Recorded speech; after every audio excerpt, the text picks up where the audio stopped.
우리가 살아가면서 참 많은 약속들을 합니다. 그런데 약속을 한다 할지라도 약속을 지킬 때보다 또 지키지 못할 때도 많이 있어요. 그죠? 내가 일부러 안 지키려고 해서 하는 것이 아니라 어쩔 수 없이 지키지 못할 그런 상황들이 발생하게 되죠. 그리고 약속을 하더라도 약속을 또 변경하는 그런 일들도 우리 속에 있어요. 그러다 보니까 하나님과의 약속을 우리가 생각하면서 나도 또 우리 사람들도 그러니까 하나님도 혹시 약속을 지키지 않을까? 하나님도 혹시 약속을 변경하지 않을까? 뭐 그런 생각을 갖게 되는 거예요. 그래서 하나님에 대해서 의심하게 되고 신뢰하지 못하다 보니까 되게 불안한 그런 마음을 갖게 될 수도 있지요.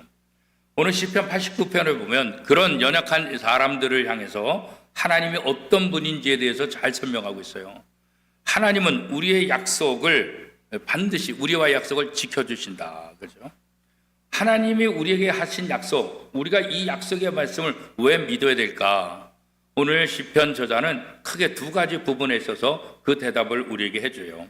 왜 하나님의 약속을 믿어야 될까? 하나님의 약속은 영원히 변치 않기 때문에. 사람들은 변할 수 있지만 사람들이 변한다고 해서 하나님이 변하냐? 그럴 수 없다는 거예요. 하나님의 약속은 영원히 변치 않아요. 하나님이 다윗을 선택하시고 기름 부어서 왕이 되게 하셨잖아요. 그렇죠? 근데 하나님이 이 다윗을 부르신 것은 다윗이 강하게 되고 또 다윗이 대단해서 그런 것이냐? 사실 그렇지 않아요. 하나님이 다윗에게 약속을 하신 것은 그의 능력과 어떤 외적인 조건들, 자격 때문에 하나님께서 이 다윗에게 약속하고 내가 너를 강하게 할 것이고 너를 통해서 승리를 하게 할 것이다. 이런 약속을 다윗의 개인적인 능력 때문에 하신 것이 아니에요. 그건 하나님의 선택이에요. 다윗이 선택받을 때 목동이잖아요. 목동. 집안의 아들들 중에서도 가장 인정받지 못하는, 아버지로부터 인정받지 못하고 형제들로부터 인정받지 못하고, 사무엘이 하나님으로부터 너가 이새의 집에 가면 사울을 대신할 두 번째 왕을 만나게 될 것이다. 그러니까 이새의 집에 가서 그 아들들 중에서 왕을 선택하라. 그렇게 얘기했을 때 이 아버지 이새가 이 다윗을 빼놓잖아요. 다윗을 빼놓고 다른 형제들만 다 데려다가잖아요. 그런데 사무엘이 한 명씩 한 명씩 이렇게 면접을 보는데 여기도 아니고 여기도 아니고 다 아니라 그러잖아요. 하나님이. 진짜 아들이 없냐고. 아들이 없다고. 진짜 없냐고. 사실은 아들 하나가 더 있긴 한데 그냥 덜해서 양쳐요. 별 볼 일 없어요. 이 형제들에 비하면 걔는 아무것도 아니에요. 왕 될 자격이 없어요. 아예 아버지가 아예 면접조차도 못 보게 포기했던 사람이 다윗이잖아요. 그때 사무엘이 무슨 소리냐고 데려오라고. 그래서 다윗을 데려오는데 다윗을 보는 순간에 어떻게 해요? 하나님이 약속하신, 하나님이 기름 부으심을 약속하신 그 사람이다. 그래서 다윗에게 안수하고 이 두 번째 왕이 되게 했잖아요. 자, 이런 걸 보면 하나님은 어떤 사람의 외적인 것들, 능력들, 이런 것들을 통해서 하나님이 약속을 하냐? 그렇지 않아요. 그죠? 하나님께서 주권적으로 선택하시고 그 사람의 상황이 어떠하든지 하나님은 그를 만들어가는 거예요. 그죠? 집안에서 인정받지 못한다 할지라도, 아버지 형제들에게 인정받지 못한다 할지라도 하나님은 다윗을 선택하시고 다윗을 왕으로 세우고 다윗이 왕위에 오르고 왕의 역할을 잘 감당할 수 있도록 끝까지 도우시는 그런 하나님인 것을 우리가 되죠. 보잘것 없고, 그렇잖아요? 보잘것 없고 별 볼 일 없고, 그렇죠. 그러나 하나님의 약속은 변찮아요. 그래서 결국 여러 가지 어려움이 있었지만 결국 다윗이 왕 자리에 올라가게 되고 이스라엘 역사 가운데 가장 위대한 왕의 역할을 감당하는 것을 우리가 보게 되지요. 이것을 보면 하나님은 거짓말하신 분이 아니다. 하나님의 약속은 영원히 변치 않는다. 다윗이 물론 잘못도 하고 실수도 했지만 그럼에도 불구하고 하나님은 그가 회개하고 눈물을 흘릴 때 그의 회개를 받아주고 하나님의 약속을 끝까지 이어가는 걸 보게 됐잖아요. 이사야 선지자의 말에 의하면 풀은 마르고 꽃은 시드나 하나님의 말씀은 영원히 서리라. 그런 거예요. 하나님의 약속은 변치 않기 때문에 우리가 하나님을 신뢰할 수 있다. 그런 거죠. 우리가 잘 아는 믿음의 조상 아브라함도 마찬가지잖아요. 나이가 많아서 아이를 가질 수 없는 상황이지만 하나님께서 약속해 주셨잖아요. 그리고 그 약속대로 아들 이삭을 주셨잖아요. 그 이삭을 통해서 수많은 민족을 이루겠다. 하늘의 별과 같이 바닷가의 모래알같이 후손을 주겠다. 달랑 한 명 아들 이삭밖에 없었지만 하나님은 먼 훗날 이스라엘 백성들 애굽에서 60만 명, 남자만 60만 명, 여자와 아이까지 합하면 적어도 200만이 되는 어마어마한 민족으로 적과 꿀이 흐르는 땅에 들어가겠던 것을 우리가 보게 됐잖아요. 그러므로 믿음과 소망의 기초를 우리에게 두면 안 되고 상황에 두면 안 되고 영원하신 하나님, 변치 않는 그 하나님께 둘 때 우리가 하나님의 약속을 신뢰할 수 있다. 그런 거죠. 두 번째로 우리가 왜 하나님의 약속을 믿을 수 있을까? 그것은 뭐냐면 하나님의 약속은 사랑으로 주어졌기 때문에 사랑.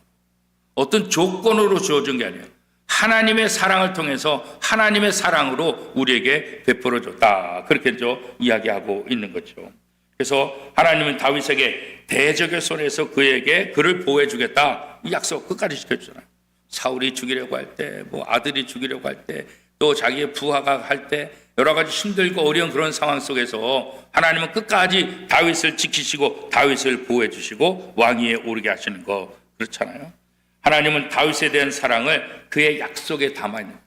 하나님께서 말씀하실 때는 말씀만이 아니라 거기에 뭐가 담겨 있는 거예요? 사랑이 담겨 있다. 그렇게 말씀하고 있어요. 그래서 하나님의 약속은 하나님의 자녀들을 향한 사랑의 약속도 포함되어 있다. 하나님이 얼마나 사랑한지 애정의 표현들도 함께 담겨져 있다. 그래서 이스라엘 백성이 실수하고 또 여러 가지 불평하는 그런 상황 속에서도 끝까지 하나님은 하나님의 약속을 지키고 결국은 이스라엘 백성들이 적과 꿀이 흐르는 땅에 들어가는 것 우리가 보게 됐잖아요. 그죠? 노예로 애굽에서 400년 동안 고생하는 그 순간 그들의 고통 소리, 또 신음소리를 들으시고 구해 주시고 또 결국은 또 약속의 땅에 들어가게 하셔서 하나님의 복을 누리는 그런 것들. 자, 우리가 이 세상 살아가면서 여러 가지 불안을 느끼고 염려하고 걱정하는 것, 이거 왜 그럴게요? 왜 이렇게 두려움을 느껴요? 하나님을 바라보지 못하기 때문에. 내 생각만 생각하니까, 우리의 상황만 바라보니까 두려워하고 염려하고 걱정, 그럴 때가 참 많이 있는 거죠. 그러나 하나님은 영원하신 분, 변하지 않으시는 분, 그리고 하나님은 사랑을 담아서 약속을 해주시기 때문에 하나님의 사랑은 변치 않고 하나님은 하나님의 사랑을 끝까지 지켜주시고 또 이루어 주시는 분이시다. 그런 거예요.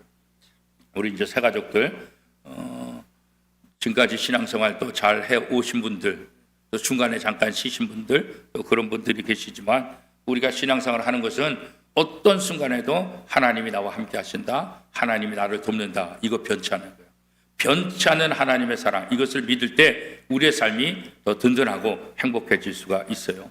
이스라엘 백성들을 향해서 변하지 않는 하나님의 사랑, 또 변하지 않는 하나님의 약속을 그에게 주시고 그 성취를 또 보게 하시는 그 하나님의 모습을 통해서 여러분이 앞으로 삶을 살아가면서 어떤 고난과 어떤 아픔과 또 어떤 상황이 벌어진다 할지라도 변치 않으시고 사랑이 많으신 그 하나님을 의지하며 그 하나님의 사랑을 붙잡고 나가시길 바라요. 하나님은 절대로 우리에게 약속한 것을 어기지 않으세요. 하나님은 절대로 우리와의 약속을 깨뜨리지 않아요. 우리가 깨뜨리지 하나님은 깨뜨리지 않으세요. 하나님이 여러분 사랑하시고 하나님이 여러분 속에서 하나님의 은혜가 또 다른 사람들에게 전파되기를 원하고 계세요. 하나님과 늘 동행하며 친실하신 하나님, 약속을 지키신 하나님, 변치 않으신 하나님, 그 하나님을 의지하며 그 하나님과 함께 아름답고 행복한 삶을 펼쳐가기를 축복합니다.